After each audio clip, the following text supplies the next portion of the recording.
The median price of a home, or a housing unit, I should say, in Vaughan last August was about $1.2 million. That's a lot of money. Impossibly unaffordable. I don't know of any municipality in the immediate GTA that doesn't have a gridlock problem. Housing, No. transport, those are the two main things. Today we're joined with Mayor Del Duca. Had 60 or 70 years of massive growth and we haven't kept up. I'm trying to get those connections built all the way through to help take the pressure off the remaining roads that we have in order to help alleviate that. And then you'll see an explosive amount of housing getting built in that area. So it's another example of what we anticipate we'll use some of the Housing Accelerator funding for. On tonight's episode of MyGeneration. Welcome to MyGeneration. Today we're joined with Mayor Del Duca. Mayor, how are you? I'm great. Happy to be here with you. How can I refer to you in the most polite way? Steven. Okay, Steven. Yes. Thank you. That makes my job easier. There you go. So, Steven, there's a couple different things we want to touch on. Housing, Yep. transport, those are the two main things. And I like, from what I understand, what are the biggest concerns that Vaughan citizens have? Like, what are the things that they're most tied to? I mean, obviously housing's one, but elaborate a little bit on that. I would actually say historically what's normally right at the top of the list for Vaughan residents is transportation. Really? But as it relates to gridlock, we've had a tremendous amount of growth now for 3+ decades, and our road infrastructure in particular hasn't kept up with that growth. And as a result, a lot of our major roads, east, west, north, south, get clogged with lots of both regular passenger vehicles, commercial trucks. And so that's normally near the top of the list. Yeah. I would say the second thing in these last couple of years, law and order, crime, community safety, in particular around auto theft and home break-ins, has really skyrocketed in the last couple of years. And then thirdly, thirdly, housing, as you mentioned, we have a lot of people who lived in our community for a number of years. In addition to new growth, in addition to a guy like me, I have a 16-year-old and 13-year-old, 2 daughters at home. I know a lot of parents and grandparents do think about where will our kids and grandkids live? Where will they be able to afford to live? I'd like my daughters to be able to stay in Vaughan, but right now I fear that they would be priced out of the market. So, you know what? I really appreciate that. You've said that actually on another podcast that I listened to, and you're honest. You're not gonna sugarcoat that. But hopefully we can talk about some solutions that you've brought to the table. Hopefully. And I love your personality about it. You're very relaxed, so thank you for that. You know, it's interesting. I think a lot of people have a misconception of what you control, right, you know, and what you can manage. I mean, you don't control the amount of people that necessarily move into Vaughan. Not at all. At all. And so people have to understand that you're kind of keeping up with updated numbers that you may get from the Canadian government at some times. Like, how challenging is it to keep up with those and to actually react in the quickest way possible, in the most effective way? Well, no level of government actually sends people to different parts of our province or our country, right? We have overarching national immigration standards or targets. We have people who move across the country. So, immigration that goes, I guess, or movement that goes in between provinces and territories. Nobody sits down and has a master plan that says, okay, province X or city Y, this is how many people you're getting every year. There are forecasts about what we expect will come in, given the patterns and the histories that we see, but you never know for sure. So sometimes those numbers, which are set by the province or the feds, which are forecasts, sometimes they're right on the money. Sometimes they're too low, sometimes they're too high. Well, the other thing too is you're reacting based on last year's information. Right. So and the projected forecast of how many newcomers are coming into the country and how they would normally disperse given the patterns we've seen in the past. So it's not a perfect science. We just know that for the last 3+ decades, like I mentioned, Vaughan has been a fast-growing community, and we don't show any signs of slowing down. In fact, it feels to me like our growth will continue to be considerable. So with that being said, you brought up housing. You know, I'm 20 years old, and I'm glad that you're sitting down with me so a 20-year-old can ask you these questions. Yeah. I live in Niagara, as you know, but Vaughan and GTA just in general, it literally seems like I don't even want to think about it. I don't even want to think about it because from what I hear, it's so expensive. Yeah. Now, I'm sure there's those cases that we've heard of, somebody gets a house for $600,000 or $500,000 where they can actually put a decent down payment on and, you know, affordably live. But what are you doing right now to combat the cost of living when it comes to just skyrocketing rents and housing prices? Yeah, it's a really tough situation because even though we've had a lot of growth in Vaughan, and even though we are doing our best as a municipality to approve the number of units that will get us to our 10-year housing pledge, that's something the province has asked of about 30 or 40 municipalities across the GTA and beyond, including in Niagara region. They've set targets for us over 10 years about how many not just homes like single detached low-rise homes like a house or a townhouse, but units of housing. So our 10-year number in Vaughan is 42,000 units. The belief is that if we do our 42,000 over 10 years and every other municipality does theirs, that the total number will be 1.5 million over those 10 years see. across Ontario. And given what's anticipated in terms of population growth, that much new supply onto the market should help the price either stay stable or come down. I will tell you, here in the city of Vaughan, I did some independent research last August, so it's a little bit out of date.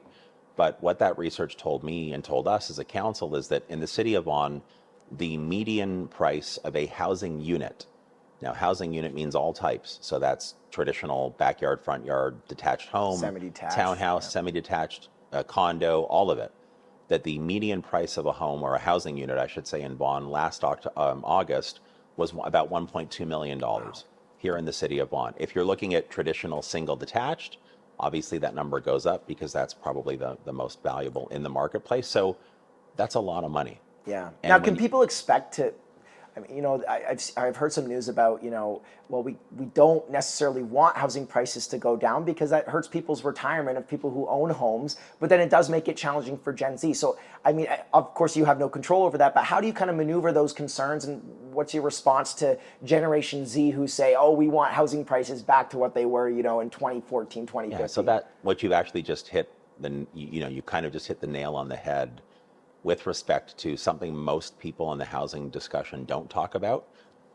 I don't know of a way for us to dramatically reduce the cost of housing for new entrants, Right. Gen Z or whoever's coming next, without doing something in a major way that also shrinks the equity that existing homeowners like myself and like my parents and others already have in their homes. It's a cause and effect. It's a very, Yeah. there's no way to just segment out one part of the population and say, okay, for you, if you want to buy a townhouse or a condo, your price is going to be here, but in the market, everything else is going to remain high. It doesn't really work. And that's what most politicians probably struggle with, because we work, unfortunately or fortunately, in 4-year cycles. Elections are every 4 years municipally. And if you're a politician, I'm not speaking for myself, but if you're a politician, are you going to be mostly concerned about the voters who are living in the homes today, or the voters who might live here in 8 years or 12 years or 20 years? And That's really something to think about. well, and every politician will tell you our job is to respond to what our current residents are telling us, not what a 15-year-old or a 16-year-old like my older daughter is going to do in 20 years. So this notion of doing something that's going to dramatically diminish the equity people have in their existing homes, I would tell you right now, to be very honest, is not a politically palatable idea at all. Hey, and I appreciate the honesty, because I think some people need to hear that, right? Yeah. We can't go back to what it was 5-10 years ago. It won't work. But you go mentioned ahead. supply. Sorry to interrupt you. Yeah. You mentioned supply. The most important thing municipalities can do is make sure that we are with what's in our control. I don't control the Bank of Canada and how they set interest rates. I don't control federal immigration or national immigration targets. I don't control where the province is going to build highways or public transit. What I do control is how effectively and efficiently is this city, in this case Vaughan, processing applications, making sure that council gets the best advice possible to produce as much supply, or even anticipated supply, because it is supply and demand. If your demand is really high, which it is because the population is growing, and your supply is very limited, prices only go one way. Right. If you're producing enough supply in the economy of any good, like a home or a housing unit, and it's matching demand or it's even outstripping demand, prices, according to the laws of economics, should shrink, should lower. So our job, I would argue, and I tell my council colleagues this all the time, our job is not about worrying about what the Bank of Canada is going to do, because I'm not the governor of the Bank of Canada. I'm the mayor of a city. Just focus on building more. Stay in our lane and focus on what we can control, which is how quickly it takes to process applications, making sure applications get approved where they make sense and when they make sense, and then encouraging the private sector to get shovels in the ground and start building. Absolutely. Two questions I have for you, just a couple challenges, and I appreciate your honesty, and I hope that we can discover a little bit, like, how do you maneuver some of the challenges from residents, or the concerns from residents. Of course, you've got MZOs that are happening, but also the CIHA, which is the Certified Infrastructure Housing Accelerator. some people don't like that, especially older citizens who have lived in Vaughan for quite a while. Yeah. My generation, well, I don't know if they necessarily know exactly what it is, but basically to just build homes faster and to quicken approvals. How do you measure some of the concerns from citizens that you've talked with today on enacting these quicker accelerator programs to get things approved faster? Most residents don't have a concern about the speed with which we approve projects. Like, most residents do understand we have a housing affordability challenge. Even the people who, like my wife and I bought our first home in 2004, where we live now, we've been there since '08. But again, I keep coming back to my daughters at 16 and 13. Most people can grasp the fact that their kids can't afford, especially for their first unit of housing, a condo or a townhouse, $800,000, $900,000, $1 million. I mean, I couldn't have afforded 20 years ago plus to get into the market if the prices were that much higher than what I was able to earn at that point in time. Most people understand we need more housing. The challenge isn't about the mechanism that we use to approve the housing. It's how do we supply housing types in neighborhoods that are stable and existing without completely disrupting the nature and the character of that neighborhood. If you have one area that's entirely low rise, so regular old, homes, we call them detached, front yard, backyard, the kind of house I grew up in, fortunately the kind of house that I own right now with my wife. If you've got a neighborhood of several hundred of those kinds of homes, and somebody says in the middle of that neighborhood we want to put up a 20-story condo, People aren't gonna love or it. thousands Yeah. of townhouses, or whatever it is, even though towns are fairly supportable these days, people don't like that because it feels like it's not in keeping with the character of what's being there in that stable neighborhood. When I sat down with the mayor of St. Catharines, Right. I asked him a similar question. I think mayors are tasked with this challenge now of Yeah. kind of being the mediator. Yeah. So like, how much do you have to take into account the concerns of the citizens? Oh, we don't want that here. NIMBY is what they say. But I think one of the planning decisions have to be made on the best planning advice that we get from our professional planning staff. But one of the things that we are supposed to take into account is how do our residents feel about this through community consultations. I find that our residents were blessed in Vaughan. They do their homework, they do their research. There are some that are just very passionate about particular issues, but on balance, people come, they do understand that the market's changing a little bit.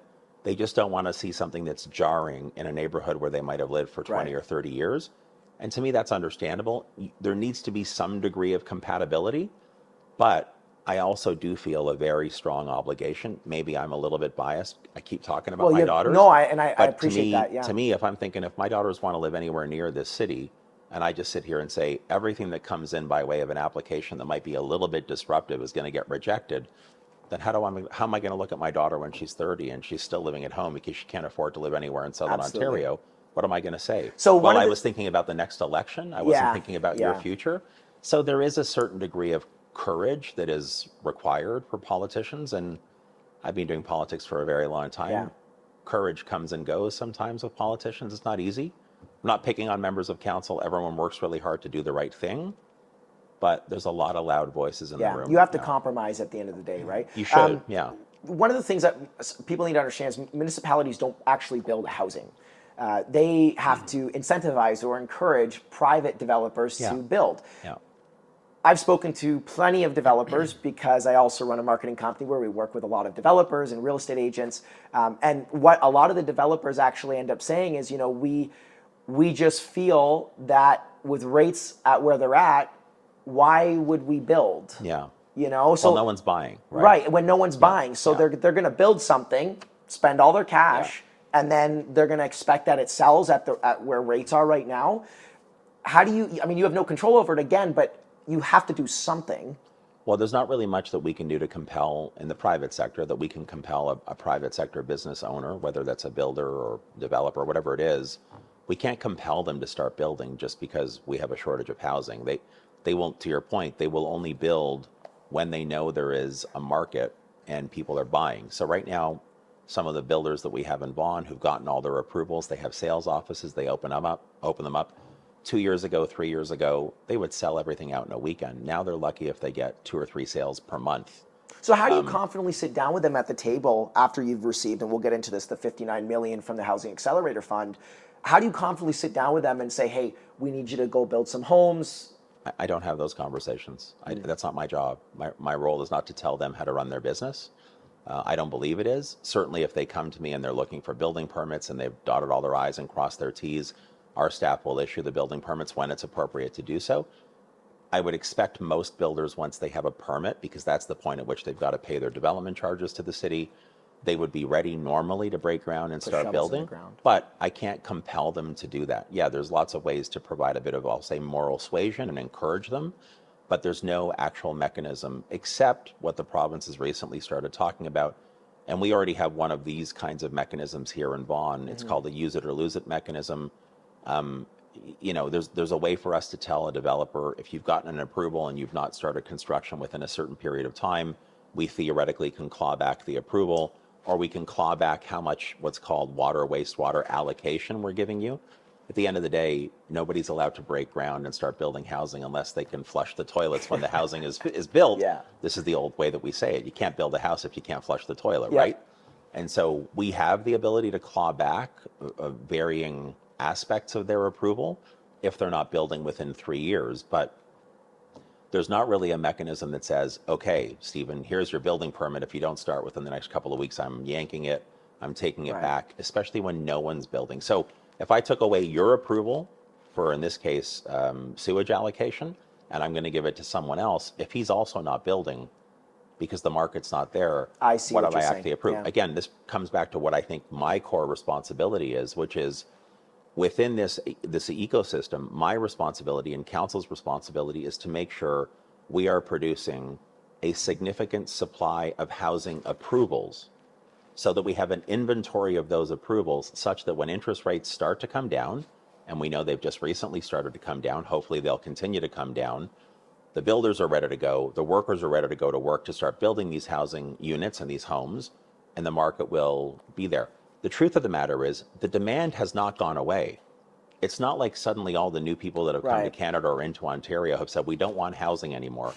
Everybody wants the housing, but a mortgage at 7% that was at 3% a few years ago, people just can't afford to get into the market. How do you define housing? Like, is it, as a Gen Z, should I just, if I can pay rent for the rest of my life and find another way to pay for my retirement, that's okay? Or like, how do you go about defining housing Yeah, look, if you're asking me, and maybe I'm a bit old-fashioned this way, I think you need to have a balanced housing supply in any municipality, in any economy. There are people who, for their own reasons, choose to want to remain as renters, as tenants. If that's somebody's choice, I get it. If somebody wants to buy, I get that too, obviously. My bias is I would always want to try to buy. But again, when my wife and I bought our first home in 2004, the home that we paid, I think, $450,000 for would be $1.5 million today. And my numbers might be off a bit, but it does help to illustrate how much of an increase we've seen in a short period of time. And rest assured, wages haven't kept up with that. I don't think it's fair to tell people they're shut out of the market. I think it's fair to put a balanced supply of housing, everything, purpose-built rental, townhouses, condos, single detached, all of that, triplexes, quadplexes, all of it available with reasonable interest rates, with reasonable stress tests, with reasonable pricing. And then you get to decide what you can afford, what you're looking to have, and so on and so forth. And right now, the market's not operating that way. We don't have a balanced supply mix right now. One of the other things in speaking with some developers was the frustration behind the Ontario Renting Bill of Rights, which again, I understand you're a mayor, right? You're not in provincial government right now. But with that being said, how do you advocate, to make adjustments, not just in the Ontario Renting Bill of Rights, but just in general to encourage builders to want to build in your area? Like, can you do that? What things are you advocating for? Sure. Well, on purpose-built rental, we have very little purpose-built rental in the city of Vaughan right now. I think there are 3. One is already constructed, and they're about 80% full right now, right in our Vaughan Metropolitan Center area, right near the subway. There's 2 or 3 other applications that have come in for purpose-built rental. Most of those builders will come to us and they'll say, we'd like to build purpose-built rental, but it's an entirely different investment consideration for them. When you build a condo or you build homes or townhomes, You get your financing, you build, you sell, you get your financing, you sell, you build, people move in, you're out of the project and you're done. If you're going to build rental, you're kind of making a longer term commitment. You're not getting the same return as quickly as you normally would. Right. The requirements that your lending institutions, your banks will have are different. You're looking at likely a steady rate of return over a very long horizon, but it's lower. It's in lower increments because people are paying monthly rent rather than buying the condo at the beginning. So it's a completely different sort of economic situation. They come to us and they ask for consideration around the fees that we charge, around property taxes, to help soften the blow of the different sort of economics working for them. I am trying to get the city to be more open to being a little bit more flexible on some of our policies, because we've never really had to contend with a desire to build purpose-built rental here. Historically, it's something that just hasn't happened here as much, but it's changing. And there is an increased demand from our residents who realize that $1.5 million or $2 million to buy a home, that's just never going to work. But their kids would like to live somewhere in Vaughan, or they'd like to live somewhere in Vaughan. But even the cost to rent a one bedroom in the city of Vaughan hovers around $2,400 per month. Even that's out of reach for many of our residents. As we run out of time, I do want to get into a little bit on My transportation. answers need to shorten. No, it's okay. I get it. I do want to talk to you a little bit about transportation. Sure. One of the things that a lot of residents are thinking about, and I've seen some, I've read some online articles of some residents frustrated with certain, MZOs acted on in Vaughan. One of the things that's get brought up is infrastructure around roads, and then being able to manage traffic around units that are, whatever it may be, 3, 4, 5, 600 units. Right.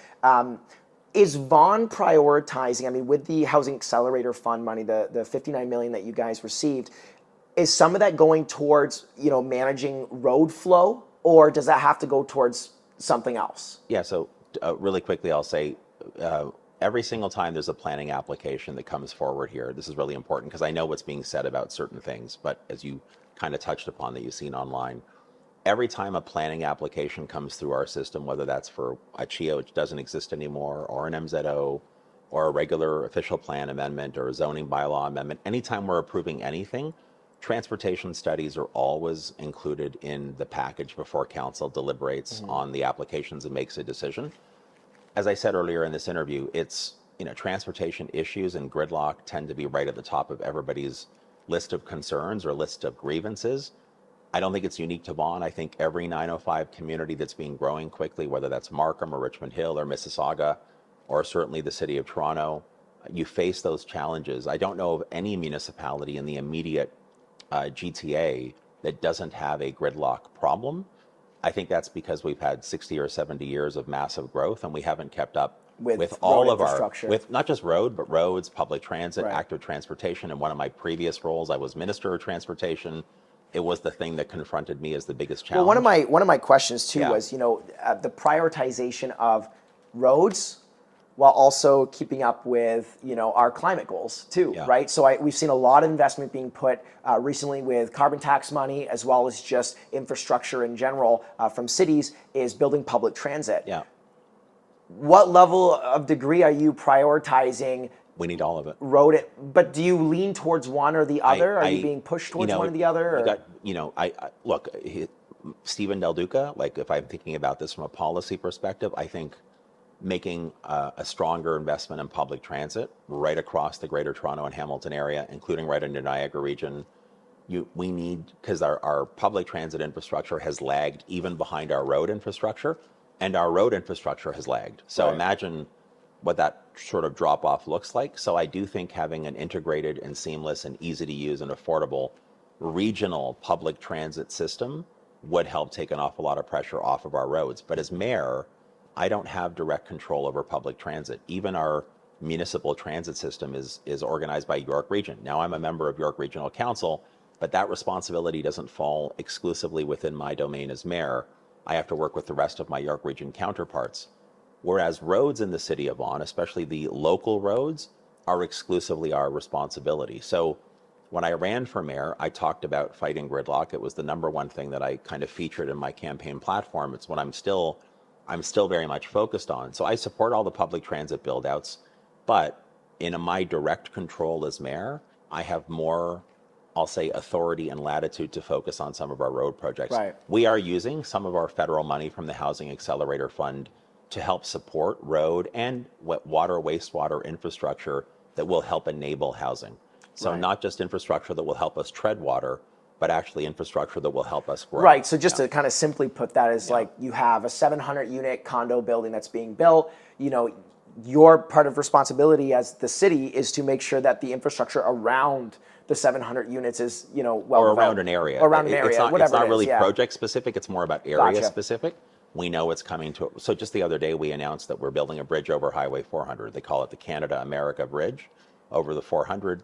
It's not because there's a housing project right there beside the bridge. It's because the area just to the south of it, around Weston and Major Mac in our city, is about to go through fairly considerable growth. I see. And Major Mackenzie Drive as a road is already under a great deal of pressure.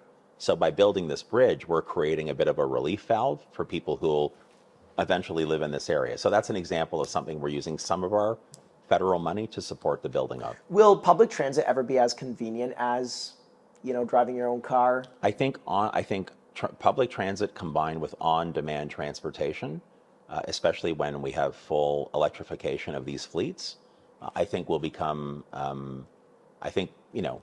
I look at my daughters and I look at, maybe one day they'll have kids. I think transportation, I said this when I was minister back in 2014, I think there's going to come, and we're already there in that world where you might not get on a bus or a subway or a GO train, but I'm pretty sure you take out your smartphone from time to time and you call up a vehicle on Uber or some other, Yeah. some other company. Imagine when that system's electrified completely. Imagine when that system's electrified and there's nobody actually driving the vehicle, that you're in a driverless vehicle that's electrified. I think we're going to see more of that proliferate over the next number of years. We're not there yet. But Yeah, that's a huge bet though too, because so I guess when you're looking at funding certain projects or just even in support, I know you say that we need both. To fight gridlock, the immediate response I can imagine would be just widen roads or add another lane. No, rather than the public transit. But it's not just what. So from my perspective, most of the projects that I'm fighting hard to deliver on aren't simply widening existing roads. You kind of run up against this concept of induced demand when you simply widen more roads, and that's a whole different rabbit hole. I see. Happy to go down, but I'm afraid we're going to run out of time. I'm talking about building more east-west links that don't exist today. So it's not simply widening a particular road that's already there. It's about, we have so many east-west major roads in the city of Vaughan that have some portion of that east-west doesn't connect. Maybe it's because there's a rail yard. Maybe it's because someone didn't fund it, or we have an old municipal dump between. So I'm trying to get those connections built all the way through to help take the pressure off the remaining roads that we have, while we have the province and the feds investing, and York Region investing in a new subway connection and the GO Transit system, which runs right beside City Hall where we're sitting today. Quick question for you on the GO Transit. Sure. Why did the government, some people complain about GO Transit being so slow, but I understand we used existing infrastructure to save on cost. Do you think most people understand that? Like, this is why we have GO Transit, is because we used, railways that were there for 50, 60 years? I don't think GO Transit moves slow at all. I think it's, for a regional system, it's actually in pretty good shape. I think we have a bit of an issue as you get closer to Union Station, because the entire transportation network in the GTHA has always been a bit of a hub and a spoke, the hub being Union. And so, our entire system has been designed to bring people into Flow Union into Station. there. I see.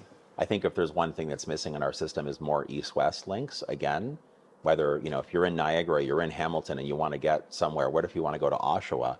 Right now, you've got to take the Lakeshore West train to get into Union, and then get on Lakeshore East and go all the way out to Oshawa. Well, I know from Niagara to Toronto, it takes me 2 hours and 20 minutes on the GO train. Yeah. Driving, even with traffic, wouldn't take me more than 2 hours. Yeah.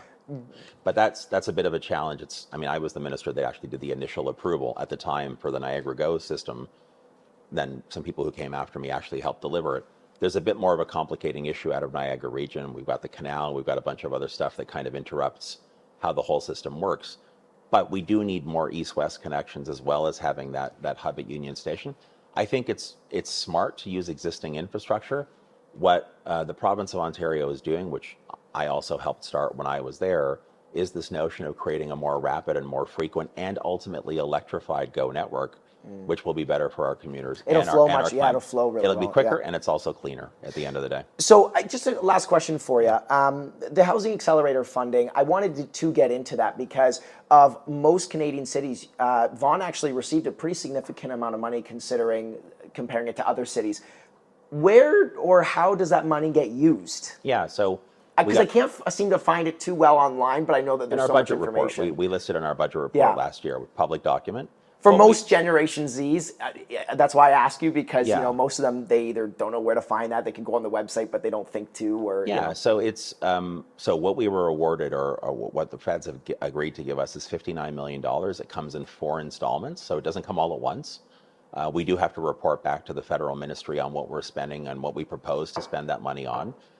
Our plan here is to use it mostly to support infrastructure that will enable the housing that we are hoping to deliver. So what does that look like? Is that like the Well, wastewater I that you're talking about? mentioned the bridge just a few minutes ago. Yeah. That's an example. I think we're, from what I recall, we're using $7.5 million, or maybe it's $8 million from the Housing Accelerator Fund to help support that bridge. I mean, we have $9 million. The region gave us some money, and so it's a combination of all Gotcha. 3 funding sources. Water, wastewater is a really big deal. Again, we can't build housing unless people can People turn on don't it. think about that. Well, it's at the end of the day, it's like it's actually more important. We than take the for road, granted the toilets inside of our homes. or that you turn on your shower and the water is actually there. If that's not the case, you can't live there. We can't improve the housing, right? So those pipes in the ground are critically important, and we plan to use some of that money in an area close to the existing subway. We have something called the Black Creek Renewal Project, and the Edgeley Pond Renewal. This is a whole area where we face a pretty big risk of flooding in our city. We need to get the right pipes in the ground, essentially, in order to help alleviate that. And then you'll see an explosive amount of housing getting built in that area. So it's another example of what we anticipate we'll use some of the Housing Accelerator funding for. Wonderful. Well, Mayor Del Duca, thank you so much. I Thank appreciate you. you joining me. Yeah, this has and been I great. hope that we get to do this again sometime. Absolutely. Thank you. Fantastic Thank you for sitting stuff. down with Generation Z. To all watching at home, if you have any questions, feel free to leave a comment. Or, hey, email me and I'll be happy to respond. Thank you again, and hope you have a great night. Enjoy.